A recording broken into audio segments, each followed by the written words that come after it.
Kini akong pag-vlog-vlog, mga kinabuang ra gid ni. Kay wala ko magdahom nga mahimo kong vlogger-vlogger, content-content. Binuang ra gud ni siya kay ako lang gong i-expose ang ako ang nawong kay maulaw jud ko maski picture maulaw ko. Kay kabalo na mo unsay ako ang dipikto. Wala na ko'y buhok unya bati pa kitag nawong. Aw ako ra dayon mo labot.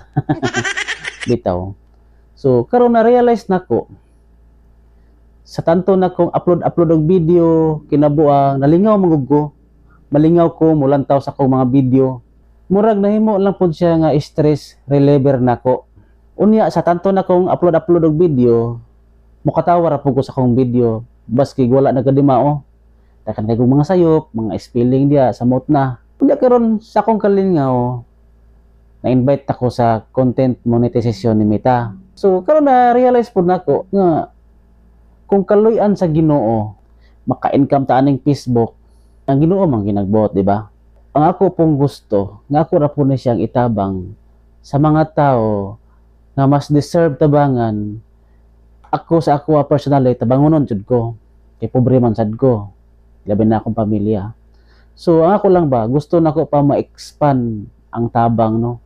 Kana bitaw mga tao nga kay balon naman gid ta nga lisod kaayo ron ang panahon. Lisod jud kaayo, nagka-worse ang panahon kay dili na maginato na siya ma-question ang kalisod kay naa naman gina sa Biblia samot na karon nga murag hapit na mibalik ang Ginoo. Grabe na jud ang kalisod. Nakagrabe gid siya. So hinoon para sa kuha normal lang pero kay nakagi naman jud ko grabing kalisod, no. Agi kong katulog nga walay kaon, nakagi pugo nga ako ang tiyan di ko katulog kay pilit sa ako ang likod. Labi nagmaghayang ka makigda. So mo na siguro nga ako ang heart willing gid kaayo nga motabang pero wala ko ikatabang kay naglisod ang pugo. So ang ako lang basin di ay ani nga pag vlog maka-reach ta og kanang enough na money or wala ta kay balo Ginoo ra man ginasayod. Kung ibusta ni Mita pinaagi sa grasya sa Ginoo makatabang kita sa mga tao. So ang ako pong hangyo nga suporta ipod ko ninyo. Ang ako diri wala ko ingon nga para sa akong kaugalingon. Oo tinuod personally nanginanglan jud po ko sa akong kaugalingon. Pero sa ako lang puno, sa ako lang attitude, no. Maskin wala ko'y makaon, kana bitaw alanganin ko og kwarta. Pero sa nahitabo din ni no kanang gapanghatag ko mga pagkaon sa mga estudyante nga gigutom. Kay balo man jud ko nga malugi ko ana. Pero ang akong kaluoy ba kay agi man gud nako ang kalisod. So nang maluoy ko ba nga kay balo ko nga gigutom nya dili pa gid nako tagaan nga namay pagkaon. So hingnana bitaw.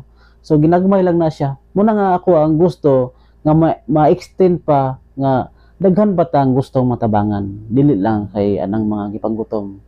So mura gid na ako hangyan ninyo, no. Tinabangay ta. So kung tandugon ang inyong kasing-kasing, suporta ko ninyo kay para daghan tang matabangan. Ang inyong pakig-engage sa akong video ug ang inyong pag-follow, ilabi na ang inyong pag-share ani nga video, dako na kayo ng tabang para ma-reach out nato ang gusto ni Facebook.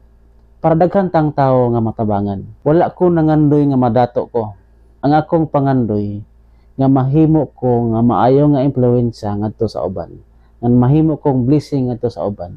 Mahimo kong tulay sa panalangin ngadto sa uban.